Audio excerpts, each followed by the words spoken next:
So a quick talk about today's qualifiers, guys. This is, I believe, actually the last qualifier for WCS America. I could be mistaken on this. I think the other qualifiers 2 and 3 went on prior to this, as this was rescheduled. This was originally going to be the second qualifier, but this one had a bit of drama. But what's interesting, if you guys don't know the requirements of the wildcard ladder qualifier, you have to have had 200 wins in the previous season. Not games played, but 200 wins.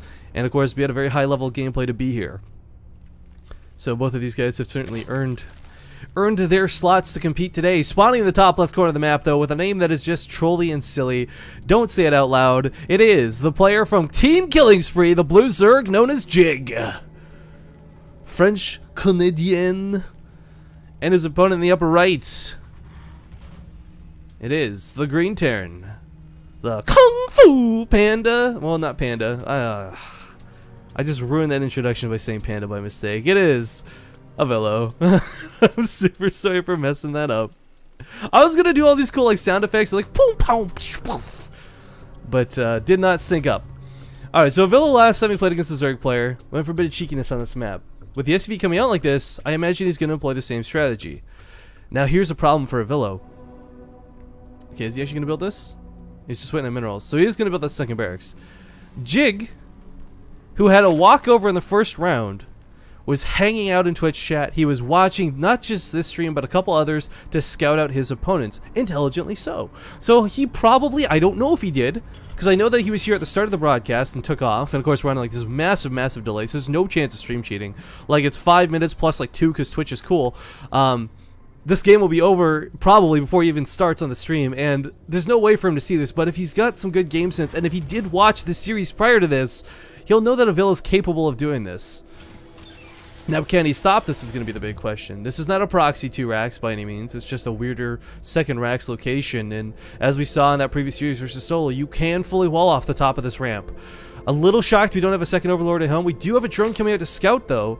Now, one of the biggest ways you can really just shut this down outright, of course, is killing off the SUVs. That's great. That's fantastic. But preventing surface area, not letting the bunkers go down in the first place. You see Zerg players do it against Protoss all the time when they cannon rush, and you'll see some players like Nurchio, for example, do it against Terran. Jig, though, has to be aware that this is coming.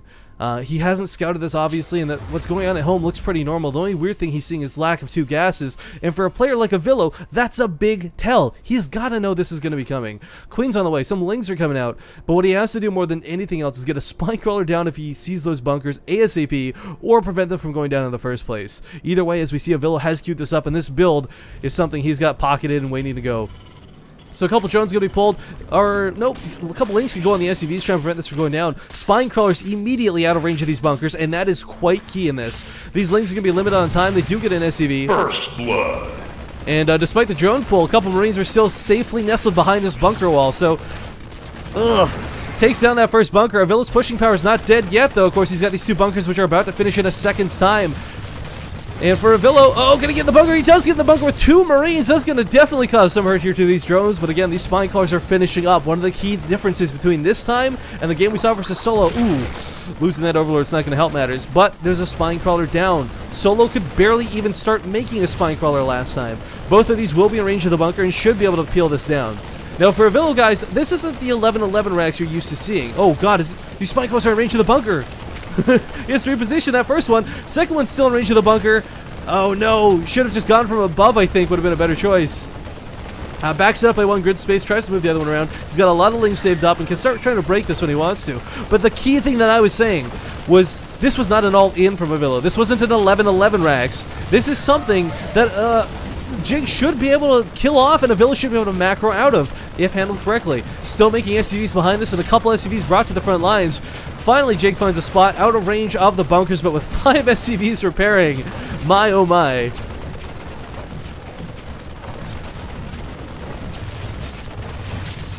Oh boy.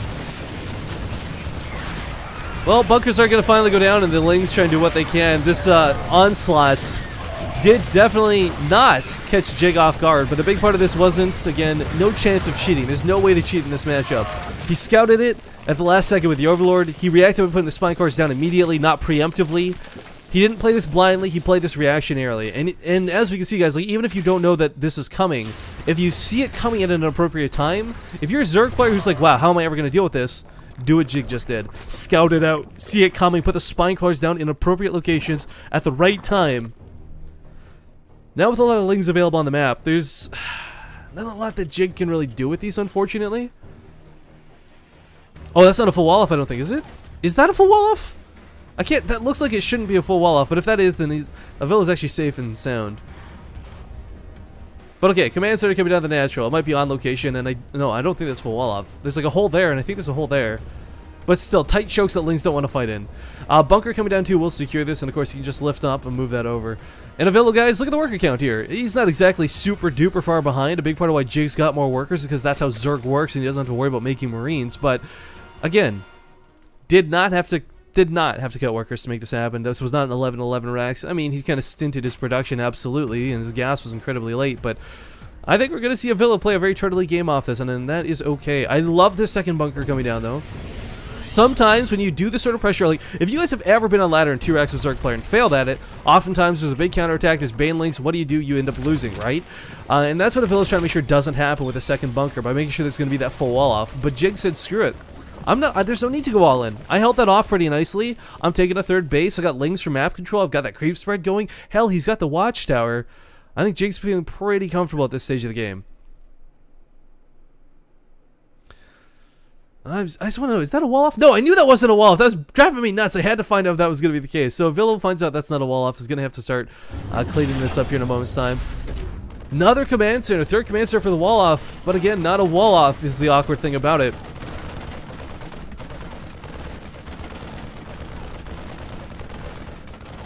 And Overlord's going to get popped, unfortunately suicided, but that's how you assume it's going to happen. Couple lings outside the third base location here. Avilo, of course, still building those bunkers. Really love this choice. So, basically, you build this when you expect a Baneling counterattack. The extra bunkers, it's not only to the surface area, but it soaks up more Banelings. So rather than your Marines all dying to like 4 Banelings, it takes the 4 Banelings to kill the bunker before your Marines can even be touched. So, unfortunately, Avilo may be over defending right now, but that's okay because you can always salvage bunkers, not a big deal. His gas production is the one thing I'm really kind of eyeballing right now because it is incredibly delayed, and what we do have Jig doing, or jack off, because people want me to say that in chat, Jig's going for roaches. He's going to get those +1 ranged weapons up here in a moment's time. May incorporate some Hydralisks into this, but there's yikes, this is going to be a rough thing to try and pull off. Roach Hydra versus mech is not bad. A 4th command center comes out immediately, and this one moving over to the gold. I don't know if this would be an orbital like it is on most maps. Again, this gold base is really important, but of course a little bit exposed. You do see Terran players try and fully wall this off a lot of the times, forcing engagements only towards the south. A couple bunkers and supply depots with a missile turret or two is pretty much the nicest thing you can have happen, but yeah, we'll see how this game plays out from this point on. A bit weird. Spore Crawlers coming down, of course, expecting maybe a Banshee or just some sort of drop. I love the idea of the static defense here. Of course, you know, one Spine Crawler doesn't stop a Marine Marauder drop, but it does buy you the time to react to it appropriately. Lots of roaches coming out, though, and looks like the Overseer will see this base, and Avilo's saying, screw it, not going to waste my time, goes towards the southern base. He knows it's a little bit safer and a little bit easier to hold against. Couple of Marines coming out of this bunker. The timing has passed for that deadly Baneling bust. One thing that's coming this way though are some roaches. With this wall complete and the siege tank down, there's no way Avilo should lose this. Hell, he'll lose a couple SCVs, maybe even a bunker, but we'll see what happens. Siege tank is actually unsieged for this, and of course that hole in the wall could be a problem. As again, it gets the surface area he needs on this bunker, but SCVs are pulled, and he is repairing like a madman to hold this line. Roaches cannot take this down, so Jig is forced to back off once again. Really? This hole in the wall is bugging me so much, but if he doesn't die to it, then I guess it's not a problem. Command center here, of course, is just kind of chilling for the moment. Oh, bunker is left a little bit unattended this time. This allows Jig to get on top of this, not only this depot, but the tank if he focuses it down, but he's not focusing it down. He's focusing on the Marines. Siege tank is finally taken. Oh, no. He's got to take down the siege tank. Jig, what are you doing? Focusing on that bunker. Kills a lot of the SCVs. It looks like this bunker will not hold. But with 2 command centers, SCV losses are acceptable. Hell, with 4 command centers, SCV losses are acceptable. But what's really worrisome is this main base. Not happy with the way that went. A quick pause and a leave out of Jig. Or sorry, out of Avilo. We'll give Jig game number 1 in this best of 3. Oh, what's up, Lucifer? Little girl in the house. We'll see what map 2 ends up being. So, rather abrupt, well, not even abrupt. I think if the SCVs had been remaining at that bunker, that game would not have ended. Avilo had a solid defense. Jig just, I don't know, psyched them out. This is the best way I can describe that. But it's best of 3, and Avilo's not out of this yet, guys.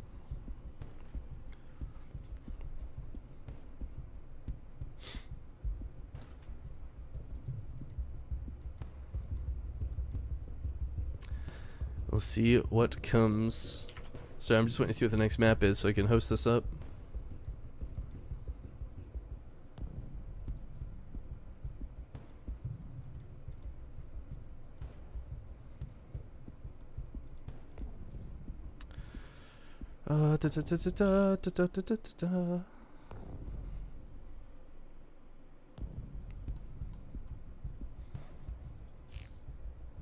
Just need 1 sec here, dudes.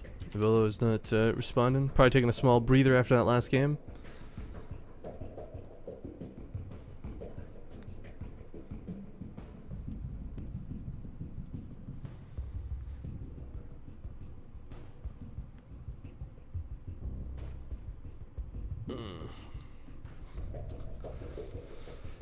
Heavy rain, okay.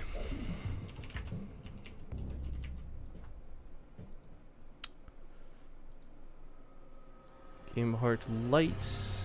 Heavy rain coming up.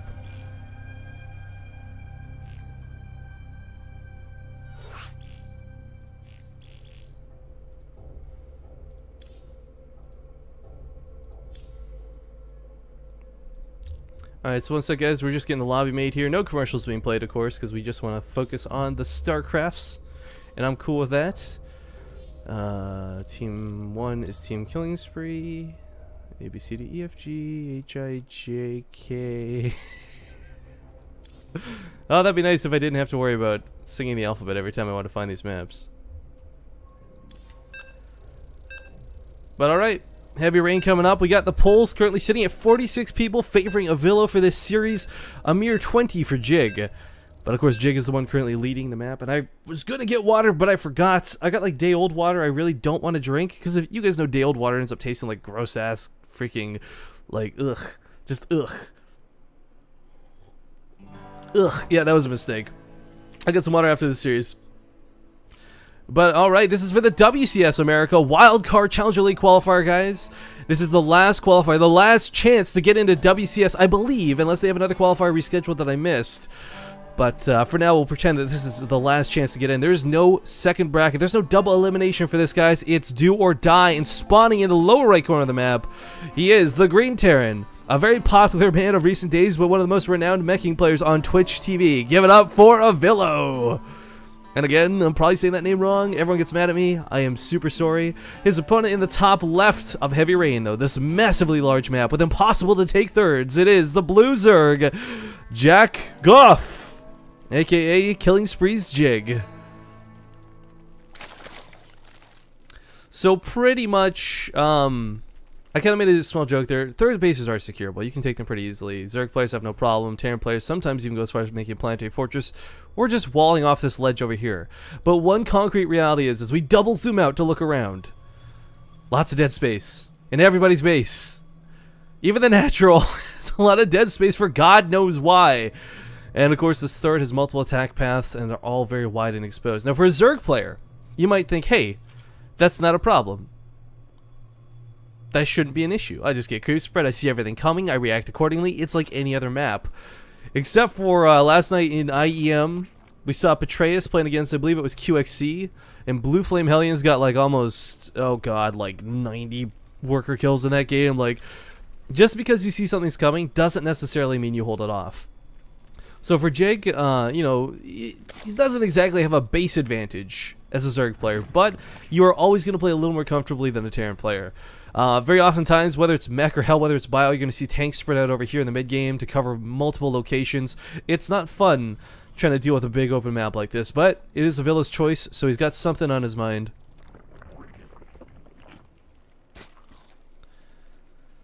You know, Avilo's, of course, really... I keep talking about his mech play, and he's kind of been doing everything except that. Not to say he's incapable of anything else, but bio, I think, it might not be his comfort zone. Might be a good thing to do on this map, though. Again, taking advantage of a lot of dead space, trying to figure out what's going on.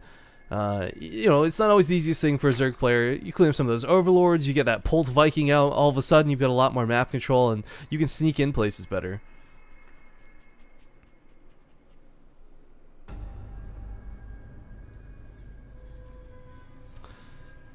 But for now, he's just taking his command center. He's actually got gases on the way. He's not actually playing this anything cheeky. Would like to see that second gas come down and go with some Banshees for an opener. I think would be fantastic, mixed with Hellions.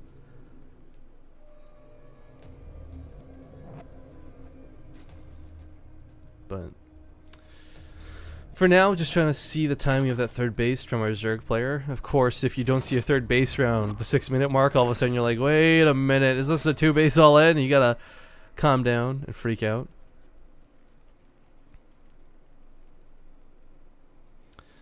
But one thing Avilo does have to worry about is this choke. One of the scary things about this is it's only very slightly wider than most normal natural chokes. Like, I think by like 2 grid points or something. I can't remember. Someone actually did the measurements on stream the other night because I said it wrong. But it's not quite your typical choke. But with a wall of supply depots and a bunker, you can still be comfortable no matter how you lay that out. One cool thing I gotta give Avilo a bit of a nod for is he keeps using command centers as part of his wall off. You actually don't see that a whole lot, but what it does do is, of course, add a lot of health. I mean, the supply depot has like what, 200, 300 something health, 400 health. Commander's got 3 times that and then some, so covers more surface area. It's a little bit easier to use, and of course, much more surface area for SVs to repair. But not that you ever really make a command center a permanent part of our wall off in StarCraft 2 as a Terran player. You oftentimes just have it there temporarily, but still kind of cool to see him use that instead of just placing it down as like, you know, your third CCN base as you typically do.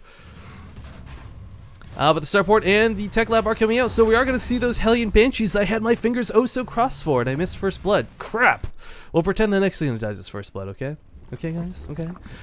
So what Hellion Banshee is going to allow Avilo to do is try and keep Chig back in his base as much as possible. If you can keep him contained to this area, not let the creep spread get out of control, maybe more power to him. But Jig went and took this southern third base, which is not bad by any means. Again, as a Zerg player, you don't really mind where yours is as long as you got creep connecting to it. But with the wall off here, there's no way these Hellions are breaking through anytime soon. But when you've got a Banshee with Cloak and 6 Hellions, Queens don't stand a chance. One thing that is definitely going to be on the mind here of Avilo, probably not like as a prominent thing, like, okay, I gotta look out for this because it's definitely coming, but Nidus Worms can be a big threat on this map. We got Marines patrolling around right now. They're looking for the Overlords. They're not looking for anything too cheeky or too cheesy. Is that... Okay, I was going to say, there's no way that provides the stealth vision or whatever. The Overlord can be seen from the low ground. Because, of course, we all remember the nooks and crannies on, like, Polar Night or, like, hell, to bring back an old map, Daybreak, where you could just hide the Overlords and they can never be touched.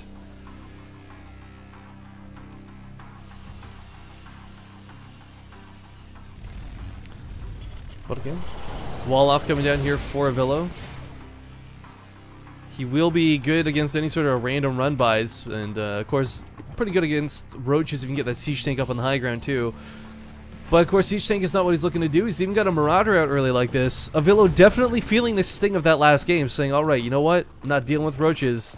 Early Marauders, early Widowmines, they'll deal with these quite nicely. Not to mention, on top of this, he's got Cloak finishing up. Oh, God, I love this little tab. I know it's the same thing as what's up here in the top left, but this looks cooler.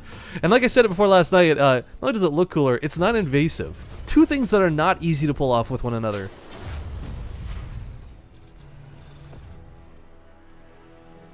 Still just patrolling around for the time being. Whoa, I didn't actually catch that, and I missed another first blood opportunity. We're just going to have to save it up for the mega kill. But, That's kind of cool. I've never seen anyone use 2 Widow Mines to take an Overlord before, but I guess it works because, of course, Marines are so slow that the Overlord ends up chasing it away or running away from the Marines. So kind of a cool move. We got turrets coming down here for Avilo. It's going to be really nice because not only does this provide a lot of vision in his very, very open base, but will also pick off and defend against small amounts of mutalisc run-bys. But we know that that's not going to be the case. In fact, Avilo is hella turtling up, guys.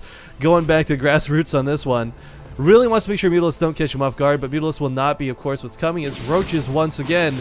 We got the melee weapons coming out, so I think Roaches are just going to be sort of this mid-game, mid-game defenders, I guess you want to call it. I don't know.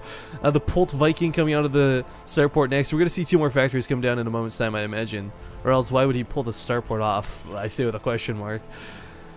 But the Roaches are coming, and there's still no siege tanks out. A couple are producing right now. They should be out in time for this fight, but between the Marauder and these Widow Mines, this shouldn't be too big of an issue. Banshees even coming home to defend. Roaches don't stand a chance. They may be able to bust a couple of these depots, but realistically, with 4 Widow Mines, 2 Banshees, and 2 tanks, Jig's not going to get a lot done. So backing off for the time being, perhaps realizing the defenses may be a little too good. Does he have vision of what's coming? No, he actually hasn't even seen the wall off, but... the Roaches, of course, just very scared of being exposed in the middle of the map. Banshees can be very problematic. I gotta give a nod to this, by the way, guys. Huck did the coolest thing. So these are rock towers, by the way. A lot of people don't realize this because it looks like it's built into the map. Like, the map designers aesthetically did a great job with that. But one of the cool things about this is, like, last night we saw Huck use these and actually win a fight because of it. So I'm kind of excited to see if more players are going to start using the rocks more. Unfortunately, the Hellions are taken out here by the Roaches. I think Avilo is really hoping to find that 3rd base. Has he still not seen this one? Okay, he has. But the 3rd base was not saturated, nor transferred, nor ready to go, so unfortunately for him, Hellions didn't get a lot done, but he did see just how many Roaches were coming.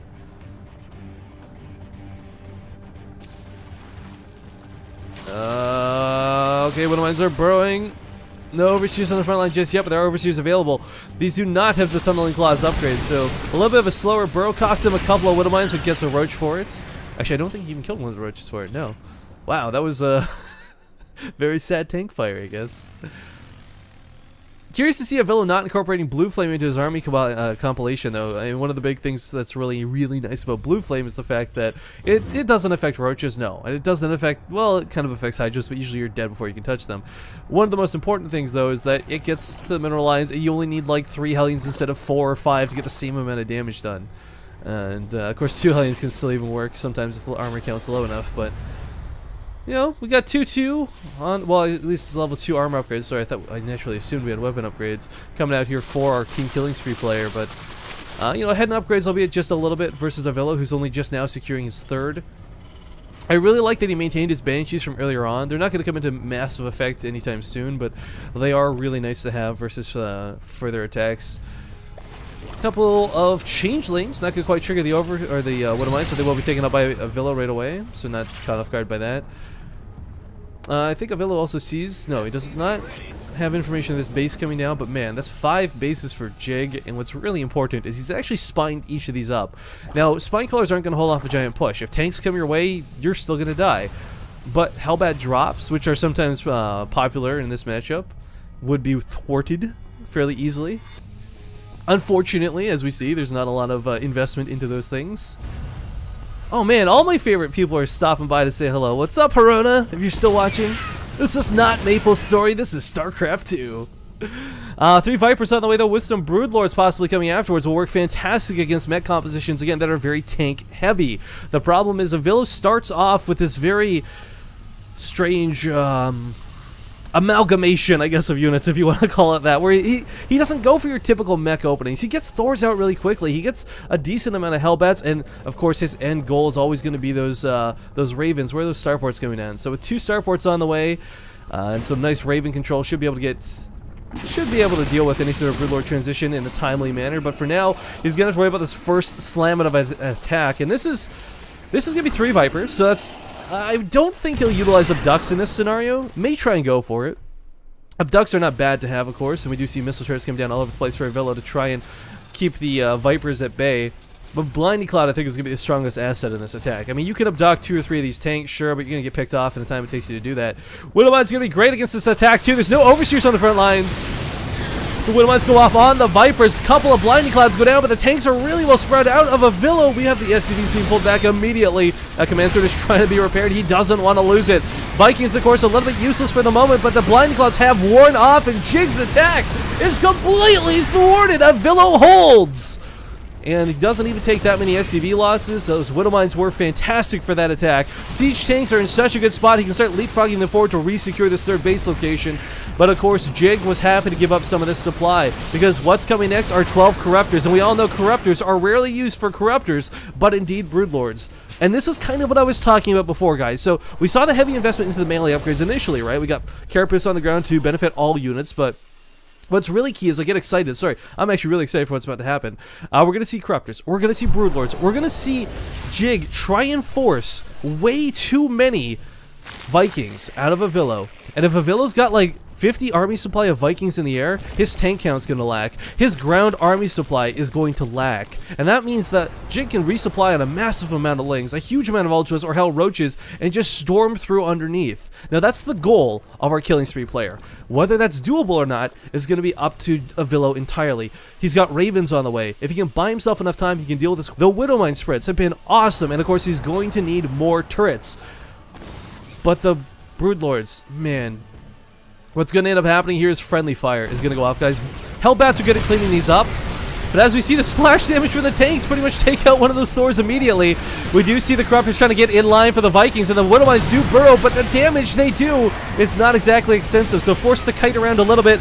Some corruption going down on the Vikings, making them take that extra damage, but the count hero out of Avilo is good. He'll kill off the Corruptors, which means he can tactically kill the Broodlords if he can get past these Hydralisks. Now this is where it gets scary, because these siege tanks are going to try to stay sieged to deal with the Hydralisks, but in doing so, will splash each other from the Broodlings. So a couple more Broodlords need to go down. The last Viking desperately trying to hold on. An auto turret comes down, but the siege tanks have to unsiege. The Hydralisks were killed behind this, and the Broodlords might not be numerous, but they're enough to push Avilo's forces back. 4 Vikings at a time, though, focusing on the Corruptors, really needs to try and bait them into these turrets, and he does try and bait them into a fight. One lone Hellion going for a counterattack behind this, and Jig is taking all of the bases. Holy crap.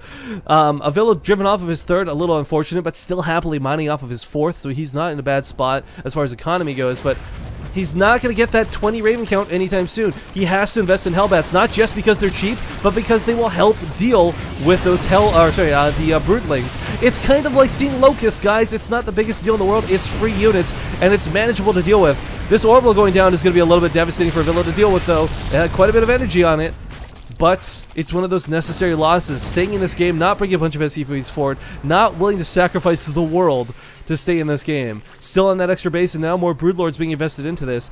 Now, I did say there's usually a tech swap underneath this, but I don't think Jig was expecting this to be so effective, so continuing to invest into it makes a little bit of sense. No Ravens out for Avilo is what really makes this tough. It's not about the Seeker Missiles. I mean, Seeker Missiles are fantastic, but no Seekers, no point defense drones, nothing to assist this. We have them kiting very nicely with the Vikings and trying to bait those fights into the missile turrets, but unfortunately the turrets, they just don't have the range to deal with the Broodlords. Hellbats, Hellions are going to be great at dealing with the Broodlings, but of course it's these Corruptors that are so frustrating to deal with. They got no armor upgrades, but they start with base 2 armor.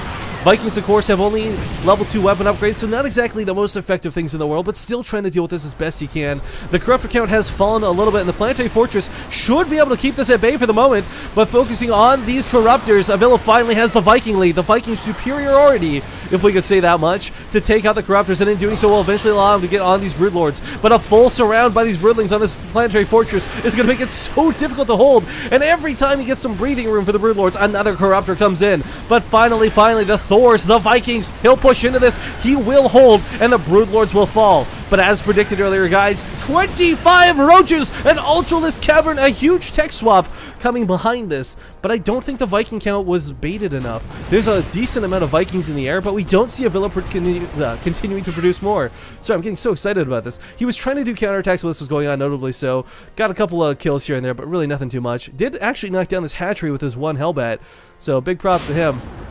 Counterattack is initiated, and unfortunately, I don't necessarily like the idea of these Ventricle Sacks. They're kind of cool, but Avilo's got so many Vikings that a straight up drop on top of the army will cost him all of his Overlords before they even reach. But if he uses this to sort of go around and maybe drop into Avilo's main, that could be really cool. I would like those tactics, but Alright. Gonna spam repair the planetary fortress. Holding on for dear life to this base. Avilo's got the Vikings on the ground. He should be able to hold these roaches. And the SCVs are repairing like crazy, trying to hold on to this a little bit more, a little bit better. And it looks like the roaches are going to get cleaned up. Mule's coming down. He's not even sweating it. Third base being rebuilt while this is going on. And Avilo, guys, let's give Avilo some props for a second. Oh, well, first off, Jake's been making all the right moves this game. Much better play than our previous Zerg player. Nothing against Solo. Just didn't react appropriately. Jake's making the right moves, but he's not getting the damage done because Avilo is holding. And what is the most fantastic thing is Avilo's doing this without his most well-known unit, the Ravens. Now we finally have them being produced. A little bit delayed, a little bit late, but forcefully so because he had so much else to deal with. This base, whoa, this base lived? I just assumed this died. Holy crap. So this gets away with 18 health and it's still alive.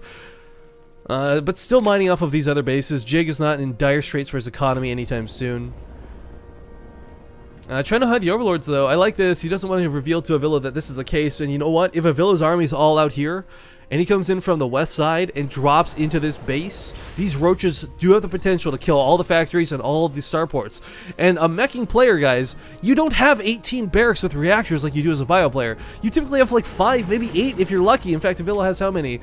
5, exactly, and 3 starports. So if he loses those buildings, he loses his capability to reproduce. And that's not going to be an easy thing to deal with. But we do have multiple drops set up here. So it looks like he wants to drop on top of the planetary. Don't think that'll work out too well, so perhaps going to the natural will be a better choice. Small amounts of overlords are going to get scouted by this Banshee. This is going to definitely be something that looks a little bit odd. Avilo's got to know what's up if he sees these overlords, because you don't move 3 overlords out at a time. This is not a misrally. This is not a mistake. This is a definitive drop, and he'll take out the ones in the top right. Roaches inside and all will be destroyed. Over here on the west side, there's a couple turrets, but this won't really be able to take this out. Overlord will get the full unload off and shouldn't even be able to back out of this, but pick off those tech labs! You gotta know the Ravens are on the way! Screw the tech labs, he says, I'll go for the starports!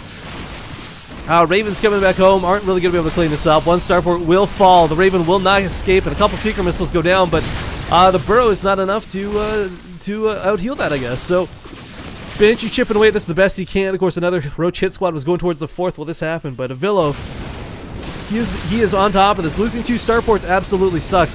Lifts up to repair this other one, so still in this game, but finally he has the Ravens out. Something he's been lacking for a while.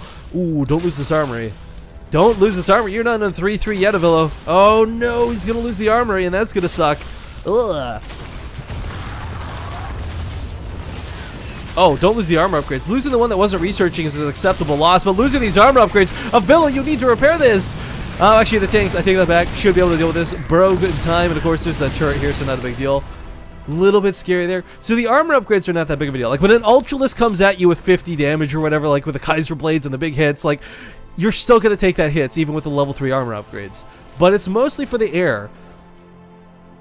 Like, if you've got Vikings dancing around versus Corruptors, if you got Ravens in the air, those armor upgrades are a real big deal. And, of course, Roach is already without upgrades, don't hit that hard, so that'll help a little bit, but man, this has been a rather intense game, and this is game number 2. I feel a little more stressed here for Avilo, of course, because this is his tournament life on the line. There's no losers bracket, guys. He has to win this versus Jig and take this to game number 3. But Jig is just giving him a run for his money every step of the way. We've got Neural Parasite coming out. This is kind of a cool tactic. I've only seen this used once or twice before in actual tournament play, where you go for a Neural Parasite on either Thor's on the front lines, or you go for it on the Ravens and try and get Secret Missiles off before you lose control of it. But unfortunately, neither are easy to do. Neither are easy to micro, as the lifespan of a corrupt... Oh no, what is happening? Roaches are just sacrificed, and I'm hoping Jig did that intentionally to make room for supply. That could have just been a select all A move because he's trying to deal with an attack up here with the Ultras and the Infestors, but... Or sorry, the Queens, not the Infestors. This is actually looking a little bit cool for Jig. How many Queens does he have? I think he's going to stock these up for Transfuses. 9 Queens so far with these Ultralisks. They are not quite on 3-3, but they're on the way. He's gonna. The idea behind this is to spam Transfuse, but for Avilo, if he sees this coming, he can do one thing very easy to circumvent a lot of the damage, and that's just Sim City and hide. You put your Thors on the front lines, you put some missile turrets down and some auto turrets, because if you guys don't know, auto turrets screw. If you attack move, everything attacks an auto turret first. For whatever reason, it's got like the highest priority targeting. So this could work out really well for Avilo if he sees this coming. The problem is if his tanks are exposed like this, they're going to get crunched by these Ultralisks. 41 damage per Kaiser Blade, splashing all of these tanks. One tank here in the high ground is kind of cute. And Seeker missiles. Oh god, that's so many Seeker missiles. Half of them are going to be duds. But as we see, Ultralisks with 500 health don't give a flying flip. Not a good gosh darn about eating those Seeker missiles. Roach Road here at this base will deny Avilo a little bit longer in this game. That really sucks though, actually, because Avilo just used up a lot of energy on these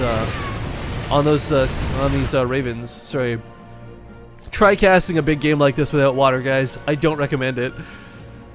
But full camo mode here initiated. Now this is actually really cool. If these Banshees can pick off some infestors, oh god, these infestors are going to be high priority targets. We'll try and focus them down. Bro, gotta get away now. Queens are going to be able to pick these off quite nicely. That's a lot of queens, and now Avilo knows exactly what's up. He knows there's going to be queens massively transfusing behind this, so dealing with this is not going to be easy. Tanks cannot shoot one at a time, but have to volley all at once. Thors have to be available. They're going to hit so darn hard. But still trying to limit the income here of Jig. He's not exactly in any trouble. Sells his base to the north. Finally secures this one to the south here, does Avilo. His gas is quite banked up nicely, and he is maxed out, but his production is not where it needs to be. There is not 8 factories. There's not 7 starports. When his army's wiped, it's going to be wiped, and that's the scariest thing for Avilo to consider. We do have Swarm Hosts been made right now. This was not a misclick. He's been using them just to draw out some of the tank fire. One Ultralisk may go down. Probably not, as the tank is focusing on the Locusts instead. This composition out of Jig is a bit odd to see. I gotta say, honestly, I've never seen anyone go Ultralisk, Mass Queen, and Swarm Host with Neural Parasite before, but hey, if you can make it work, more power to him. I love the usage of these Banshees that have been floating around the map. But unfortunately, they have been finally shut down here by Jig. A little bit worried here for Avilo. The later this game goes on, without that extra production, I'm really scared for how this will go. If he had another like 5 factories down or 3 more starports, I wouldn't be nearly as concerned. But for now, he's got a decent amount of Ravens. He's going to try and knock down his catch rate. There's so many transfuses. This base, Jig, don't let this base die. Thank you, Jig. Transfuse like a madman. Attack down here to the south will take this base out. Unfortunately, the command center can just lift off. So yeah, kill some SCVs, but not the biggest deal in the world. Total of. Yeah, not that many lost so far this game, considering most of them came in the early game. My question is whether Avilo starts putting down 3 orbitals at a time, or sorry, 3 planetaries at a time. Meching players, of course, start getting a little bit desperate later on because they don't have the mobility to protect every single command center. So you will see some players do 3, and I've seen as high as 5 planetaries go down to secure a very important mining base, but that's not going to be the case here. What I really would have liked to have seen earlier here out of Avilo was more control out of the center part of the map. He's starting to get that now, but if his siege tanks had been down here, he would have been shelling away at this like hours ago, ages ago, it feels like. Vikings are going to take out most of these overseers, so not a lot of scouting information going to get done. Again, a little bit afraid here. There's so many Vikings in the air, and they're not going to be useful at all. He's expecting Corruptors, he's expecting Broodlords, but it's Ultralisks, it's Swarm Hosts, and this is what I was talking about for SimCity, guys. So choking into these barracks in a very unfavorable engagement. Is forced to back out, has to be careful. He does not clump these Ravens, has to be so very careful he doesn't clump the Vikings, because a good fungal growth or two could really just catch everything.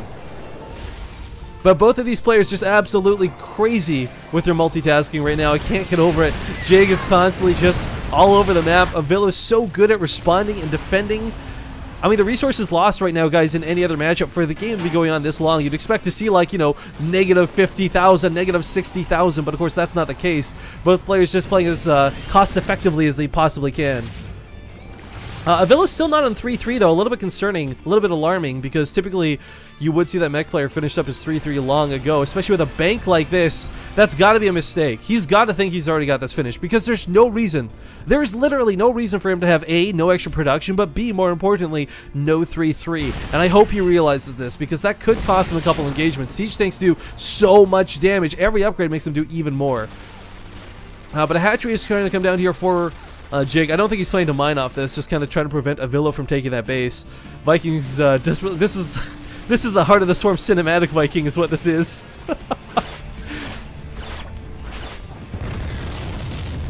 But okay, more Swarm Hosts just kind of filtering in. Siege tanks are numerous to deal with this. Point defense drones and the upgrade for them are going to be coming out to make the Swarm Hosts do even less damage, but more importantly, allow Avilo to push into the Swarm Hosts. I'm gonna drink some of the gross water, guys. Ugh. Needed it though. Still trying to chip away here at this hatchery, not a big deal. This base again is not gonna be focused for mining, I don't think. Broodlord's finally on the way here, but Avilo, as stated before, has a hell of a lot of Vikings. He was expecting this transition earlier. Siege tanks here sieged up will be in for some trouble. I don't know why he pulled the Vikings back. Perfect where they were, but of course he's got to be careful. He's trying to... Jig is using these to bait out fungal growths. Oh, that is so cool. Unfortunately, it looks like Broodlings almost killed one of those tanks, and you know, both players are maxed out, but in this really awkward spot where nobody can really push. If Jig overextends, he could lose everything. If Avilo overextends, he could lose everything. Secret missiles are going to come down en masse. We got a couple neural parasites coming off. Broodlings look to still be attacking the... Okay, Broodlings killed the neural parasited thing. Big hits go off with these secret missiles, and even more coming out behind us. Can this be enough damage, though? The infested Terrans are going to kill most of these Ravens. They are fungal growth, but the Thors will keep the Ultralisks back. Both players have this massive bank, though, and Jig just remaxes on 12 Corruptors. If more Vikings had died in that engagement, I'd say good job. That's a great transition. But there's still so many Thors. Unfortunately, going to... I don't know what this one's doing. This one's piloted by someone with... just dumb Thor, I guess, but still pushing forward. This is a situation where there's not a lot of siege tanks left, but that's okay. That was really cool, though. I didn't know that. If Broodlings, I guess, are already attacking a siege tank and you neural parasite it, they'll continue to attack it. There's the little things in StarCraft 2 you learn about every single day, no matter how many games you've cast. You have not seen everything. Ultralisk pushing forward with some transfuses might be able to take out these Thors, but with the focus fire in these tanks, Vikings do land on the ground. I don't like this. The Vikings need to be in the air. He needs to keep these alive. Avilo with some pretty good control lifts up the frontal Vikings only. Stormhost still trying to push in and finally taking out these barracks, but of course that's just minerals traded. Finally 3-3 finishing up in a moment's time here for Avilo. Really wish this would have been done earlier. But finally the game is looking to be under his command, his control. He's got so many Vikings that this Corruptor Broodlord switch won't be a problem. But the Zerglings might be. There's not a lot of siege tanks. There are literally no Hellbats available. Surrounding these Thors and siege tanks is not out of the question, but Zerglings are still tier 1 units, and even with 3-3 and adrenal glands, they will not win you a game straight up, but they will help support the Ultralisks. They'll soak some of these hits, they'll run rampant around everything available. And the Corruptors are going to have a hard time focusing on the Ravens. Point defense drones can go down and completely nullify Corruptor damage. They are projectiles. Seeker missiles can go down. If things clump up, they're going to die. And of course, the Viking count is quite numerous. Still Lomas and Swarmos trying to pressure into this base. Planetary Fortress and the siege tanks still are keeping them at bay in a really big way. I love this planetary at home as well. Again, one of the biggest things to defeat Ultralisks is Sim City. You know, building your buildings, forcing small chokes, not allowing them to just rampage through. Vikings landing to take out Locusts. Never seen that, but again, Avilo is that cool dude who's willing to do something a little bit different. Lings flooding on through. They're going to try and get on top of the production is going to be the goal. Supply depot's raised up, though, and with that, should not be able to get a lot done. Could focus the Thor if they wanted to. Will focus the Thor, but even with a lot of Lings, still goes down very slowly. Not a chance here does Jig have. You know, for the mid part of this game, this looked like he had this. He had so much control of the game. He really had Avilo on the ropes. But Avilo, you guys will notice, has not taken many losses in the last 10 minutes. He's been secured, he's been taking these pretty good fights. And Jig's had to pull out all the stops. He's had to throw out infested Terrans, he's had to use fungal growth baits, neural parasites, and everything in his arsenal to try and shut Avilo down, and none of that has worked. At this point, with the Raven count, with the crazy amount of Vikings, but most importantly, above all of that, Avilo's ability to react to multiple locations on the map without pulling every single bit of his army has really what's been key to him in this game. Unfortunately, the Thor, as I give him a compliment, gets blown up within the medevac. Not a big loss, because of course he's just going to max out again. He's got this really unbreakable, untouchable army. Blue Flame's coming out. That's kind of cute, I guess. Avilo's saying, alright, might as well spend my resources on something, as he no longer has that 4K bank that he had before. Ultras coming in here without Queen support are, of course, a little bit fruitless. They will die. Will they even get the tank in the middle of the map? Looks like they will. Okay. Siege tanks using, again, the terrain to their advantage. Love watching this happen with new maps. Really cool to see happen. But as far as Avilo is concerned, I don't think he's in any real danger. And for Jig at this point, like, what can he do? Maybe try and sneak a Nidus Swarm in, but even then, there's a tank in the main. He's covered here with turrets. Like, there's not a lot of situations left, and I think he's realized this good game is called Avilo will bring this back and send us to game number 3. Deep breaths, guys. I need to get some water. Holy shit. That game. Oh, I'm sorry. I'm sorry. No swearing on WCS cast. Not intentional. I think that game deserved it, though. Hello, Base Trade family. Hello, Max Sizzle.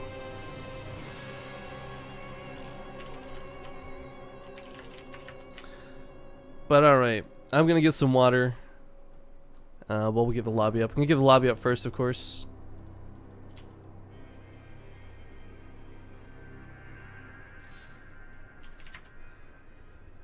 Actually, I'll probably just run and get water during the map countdown.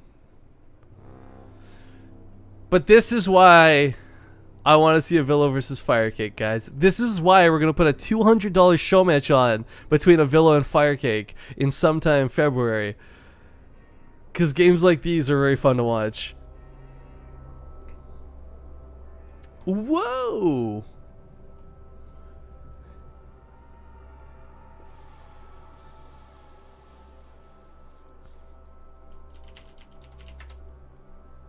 Alright, there is no Game Heart Live version of Daedalus. So unfortunately, guys, we're going to have to use like the regular game, the regular mode for this. So we're not going to have a lot of cool options.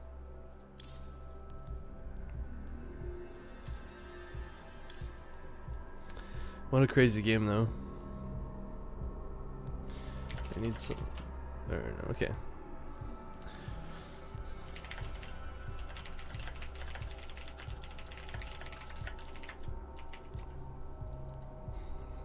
That game, though.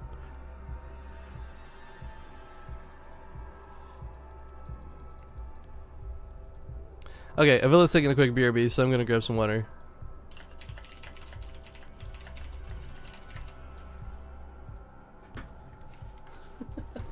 That freaking game. That freaking game.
Okay, I have some water, and we are waiting on these dudes still.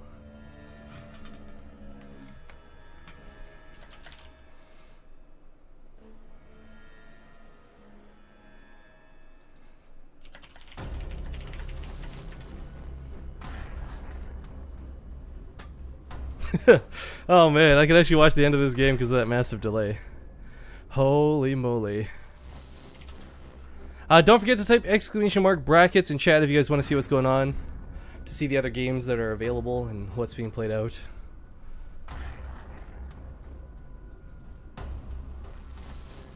Jig is ready. We're just waiting on Avilo to get back from his quick BRB. I asked these guys like the second I turned it on, I was like, "Do you guys need a quick breather after that game?" And Avilo's like, "Yeah, BRB."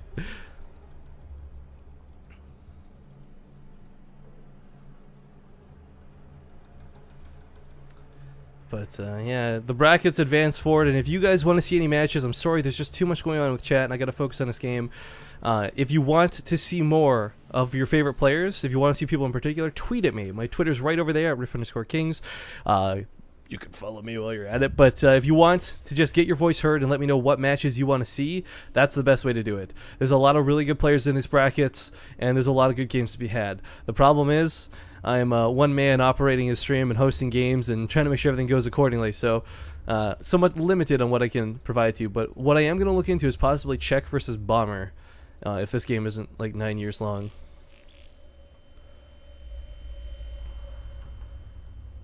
If that happens. It's still Bomber versus Xenosetter, no spoilers of course. But okay, what is possibly, the Herald did it as one of the more I don't know, controversial maps in StarCraft 2. It's going to be Daedalus Point, guys. Yikes. I see chat. The game's just now ending for me on stream as we get this started. Chat is going nuts. Wrecked, wrecked, wrecked. We see the Avilo Kung Fus. That's what I love. That's what my favorite thing about Twitch TV emoticons are. Like, real talk, before we focus on the game here. Like, I love, like, that's a good way to show your support. If you're subscribed to Avilo, I give you guys full permission to spam his Kung Fu ninjas, his ravens, his siege tanks, if you got them.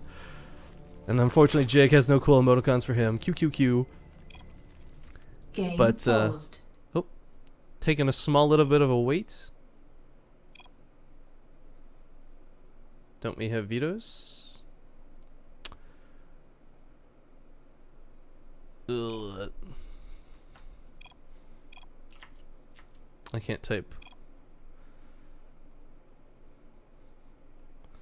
I believe they implemented map vetoes. I can't type in chat there to tell you anything.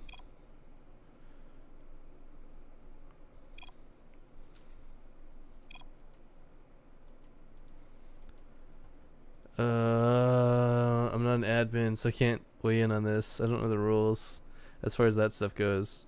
Let's check the info bar here. Each player is entitled to 1 veto. Let's message.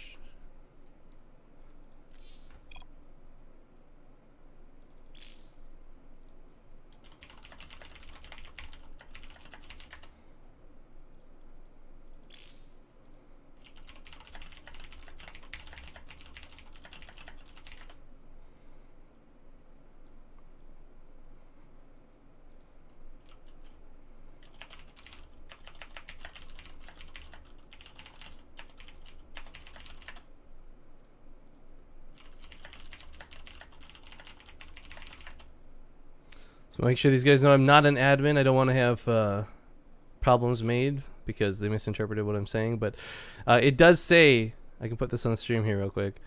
Each player is entitled to 1 veto per round. So, Avilo's just going to man her up though. He's not even man her up. He's going to man up. Yeehaw, giddy up. He's going to play it out. So guys. Game resumed. For those of you who think Avilo is some angry guy who is unreasonable, you are wrong. This is probably the least favorable map for him to play on. But he's still going to do it. So let's get into the introductions, guys. In the top left corner of the map, it is the Red Zerg player from Team Killing Spree, Jig, aka Jackoff. His opponent, though, has seriously just earned like major respect points in my book. Like, I'm not even kidding. It is the Green Terran Avilo. So, what is the biggest detriment to this map, guys? You know, versus most matchups, this map's actually not that big of a problem, but versus Zerg, this map really plays not like OP favoritism, but it's a little more favorable for a Zerg player. There's this massive choke here at the natural, which, you know, players struggle with as is to wall off against the Zerg player. As a Terran player, you'll eventually wall it off, you get tanks behind it, fine, whatever. There's a lot of dead space in the main. You gotta worry about Nidus Swarms, you gotta worry about drops, okay, fine, whatever.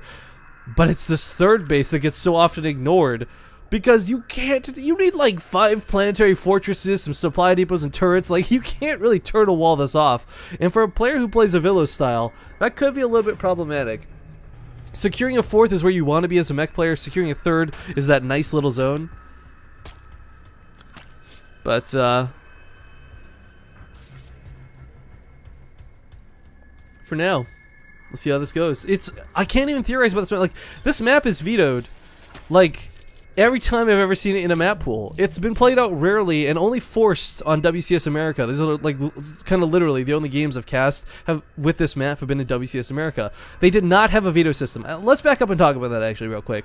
So for the first 2 qualifiers, as well as the first wildcard qualifier before they rescheduled this one that's going on right now, there were no vetoes. Players had to play whatever the loser's pick was, and that kind of sucked. They implemented 1 veto per player as part of the rules, but because neither player vetoed, I think they both agreed, like, okay, we both screwed up. Let's just keep playing this out.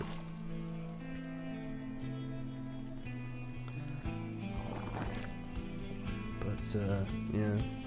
A lot of you guys in chat cheering for your favorite player. I love this. I'm looking at the vote system, by the way. This is more votes than like the finals of like a Go for StarCraft will get. We've got 64% of the people in chat right now cheering for Avilo, and of course, 36%, but still a decent amount rooting for Jig. Coming here to game number 3, I think the map is going to be a little more favorable to our Zerg player. But one thing worth mentioning in Daedalus, guys, while it's really easy to get caught up in how big and wide and open all these areas are, Daedalus has a very small rush distance. So for Jig to get across the map with roaches quickly or Zerglings quickly, it's actually not too problematic. In fact, it has one of the shorter rush distances in the map pool.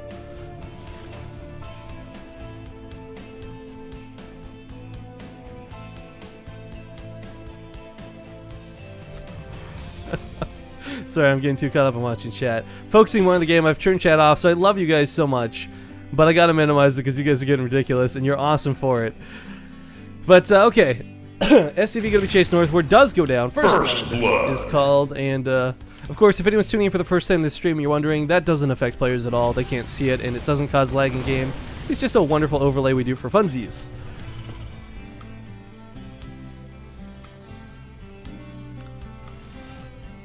Ling is going to try and get up here to scout a little bit. The wall off here for Avilo. So, two different things we're seeing come out primarily, mostly out of Protoss more so than Terran. This sort of trend of walling towards your natural and back here rather than across the ramp. But for a Terran player, I think like the most effective ways to do it across the ramp. It's not fun to do, but with the involvement of bunkers as well as siege tanks, yeah, go for it.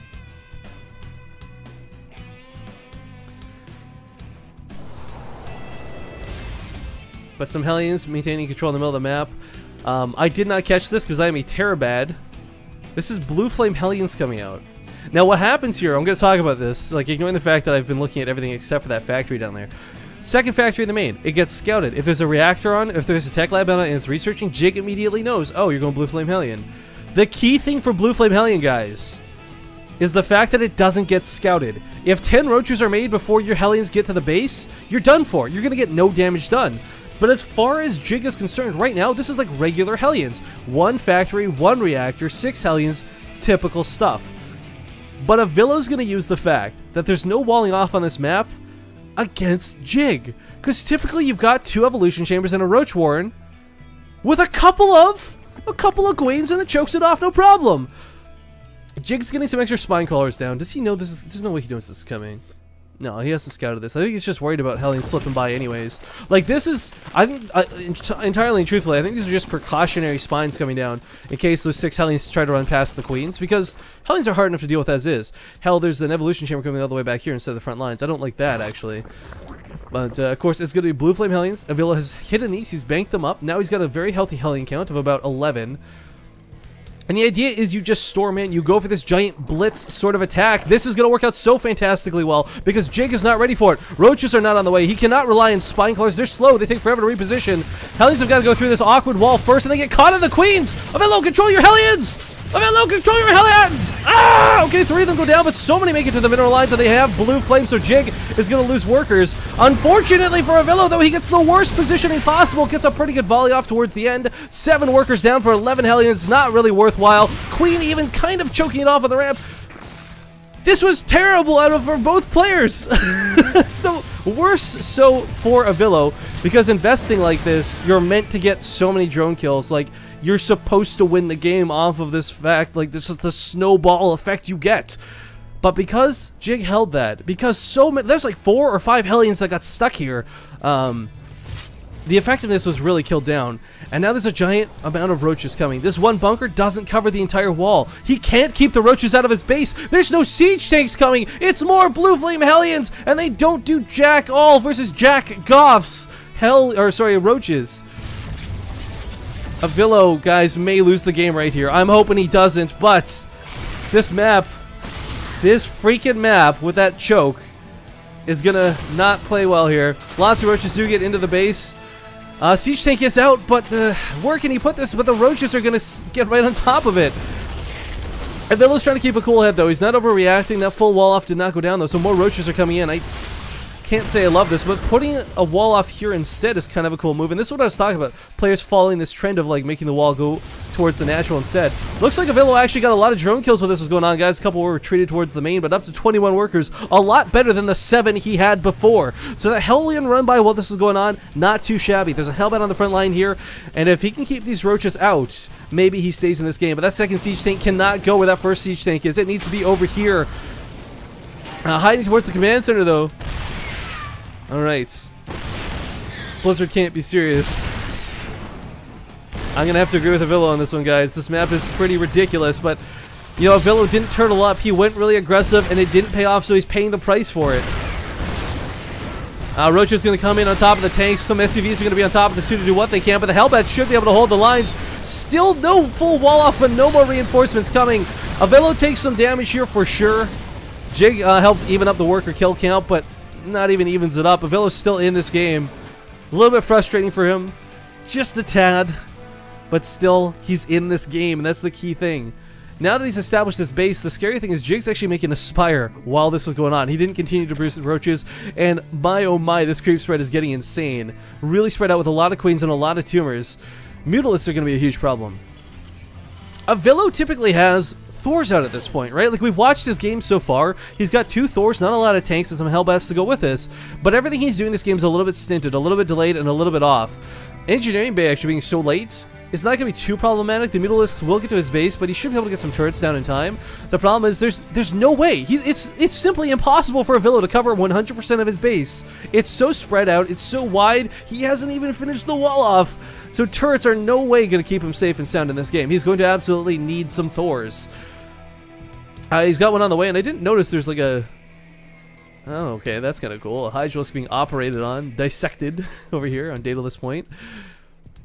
A couple Hellions down here are kind of hoping this base gets saturated in due time, but of course that's not going to be the case.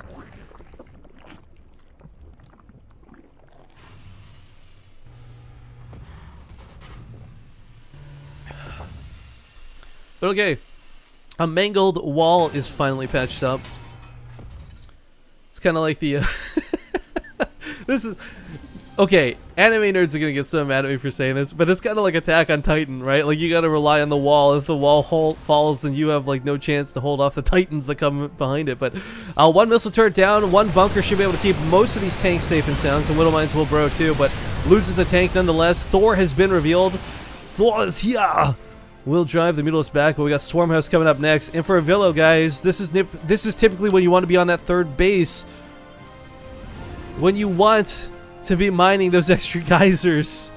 But with Swarmhouse already coming, there's no way he's securing this third anytime soon. He'll take it, absolutely. He's got the command center for it. But there's no way he locks this down. Hellbats going out are a little bit bold. Of course, Mutalisks have been revealed, and it's no fun dealing with a medevac trying to run away from Mutalisks. Thor is going to get magic boxed upon if not careful. 2 Thors, though, can't quite be afforded the same opportunity. Huge Widowmine hits at Avilo! Cleans up almost all of the Mutalisks with one really nice volley combined with those Widowmine hits. That cuts Jig's sort of harass power down to almost nothing. 3 Mutalisks are not scary. We'll see if he invests in more. But the creep spread is getting out of hand. Like, the Swarm hosts are on the way.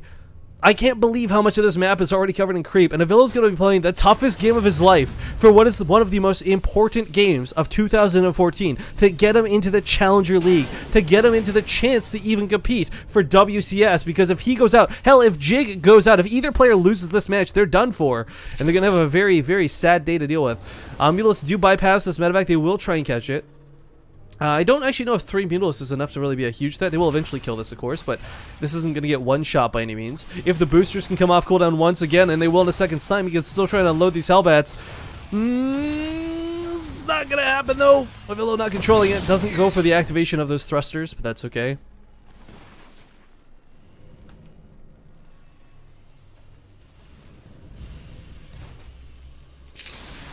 Alright, well, he's taking a third base. He's got Widow Mines down, he's got some siege tanks available. Where are these Swarm hosts, though, that Jig has been making so many of? He's currently got 18. Wow. Now, the one good thing There's not a lot going well for Avilo, guys, but the one thing going well for him is there's only really one point of attack. Swarmhost can try and position to come down from the north, but the reality is, as long as your tanks are all sieged up around here, it won't be too problematic. Supply depots are going down, not to create a full wall off, as you can see, but to create weird little chokes, weird little funnel points, and most importantly, to draw the attack of an auto-attacking Swarmhost. I like the Wind Mine being moved up here to kind of scout to make sure that doesn't happen. Controlling the Watchtower is not the easiest thing in the world to do, but the Swarmhost, the Locust, they're on their way. The tank count is not quite where it needs to be, and the Wind Mine's moving forward. These are actually going to chase this back, of course. A bit of a cool move to see there. Then we'll try and focus down on the Overseers. Don't quite get those hits off. Have to fall back, and Avilo really needs to get more tanks. Creep spread is even getting up towards his natural base. Now, unfortunately, what we have producing right now is 6 Hellions. Blue Flame will help clean up the Swarmhost a little bit. No Ravens on the way, which means no point defense drones. And these siege tanks could be in for a bit of trouble.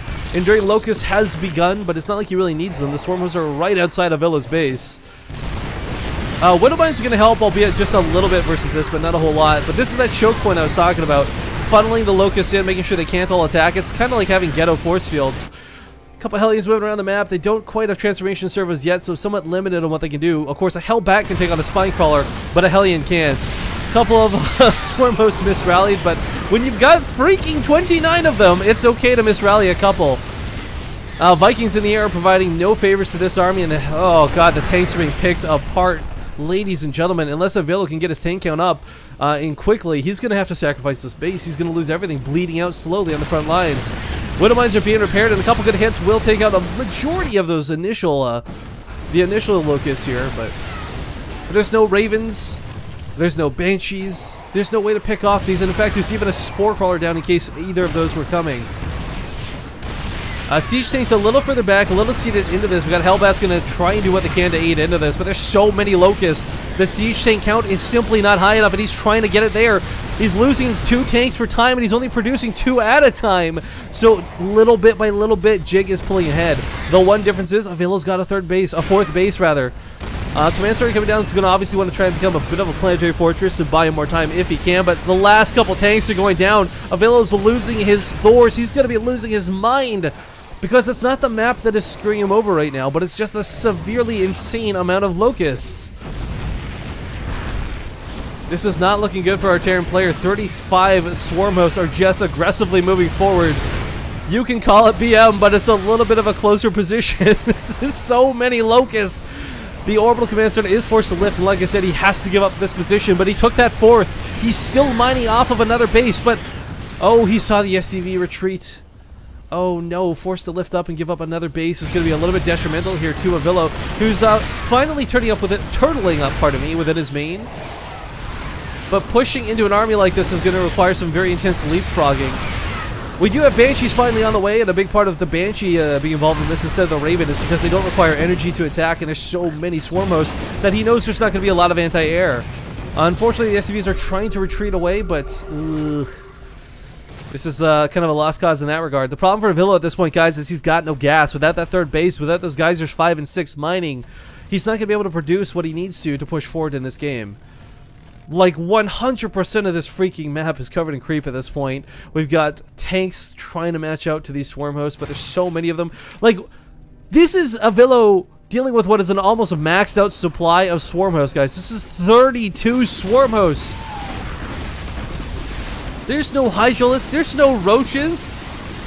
Banshees are fruitlessly trying to clean these up, but looks like these will actually start pushing this back just a tad. But as stated before, there's some Spore Crawlers down, and a point defense drone will let him kill a Spore Crawler, actually. Fun fact.